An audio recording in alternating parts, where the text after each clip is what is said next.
Beyond the small talk. How 20 Days of Silence built a lasting romance. What happens when two introverts are trapped together in a raft for 20 days in the heart of the Grand Canyon? For most, it would be a social nightmare of awkward silences and forced small talk.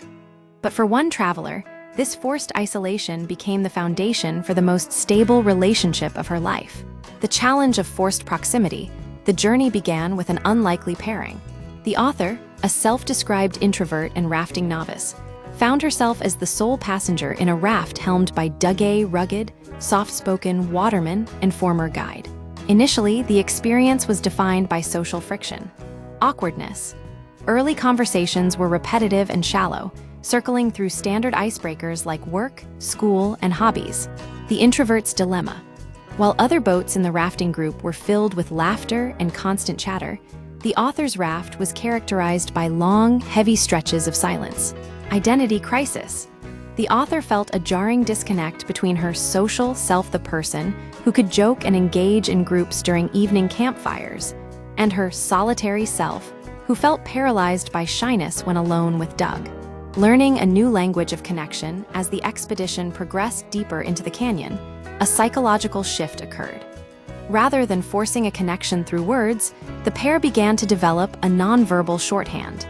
This transition is a common phenomenon in high-intensity or isolated environments, where survival and shared experience replace verbal communication as the primary way to build trust. Their bond was forged through subtle, rhythmic actions, shared rituals, passing a teacup without a word, or using simple nods to communicate about sunscreen, silent competence, trusting Doug's skill to navigate dangerous rapids, which provided a sense of security that allowed the author to relax. Unexpected moments of expression. Occasional outbursts like shouting to point out a bighorn sheep or Doug's impromptu ukulele concerts became meaningful milestones rather than interruptions. He was showing me who he was rather than telling me. By the end of the trip, the author realized she had developed a crush. Crucially, this connection didn't stem from a sudden burst of conversation or a shared list of interests, but from a deep, experiential understanding of each other's presence. The lesson: why the initial spark can be deceptive. The relationship survived the transition from the river to real life, lasting over 4 years. The author reflects on how easily this connection would have failed in a modern dating context. In an era dominated by dating apps and rapid-fire first dates, we often prioritize the spark, that immediate, high-energy conversational flow. However, this piece suggests that immediate chemistry can be misleading. A lack of instant rapport doesn't necessarily indicate incompatibility. Silence is not a vacuum.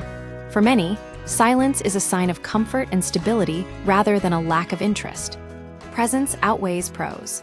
Building a relationship through shared activities and quiet companionship can create a more durable bond than constant verbal stimulation. Conclusion: by bypassing the pressure of performative conversation, the two travelers discovered that true intimacy is often found in the quiet spaces between words, proving that compatibility is frequently built through shared experience rather than instant wit.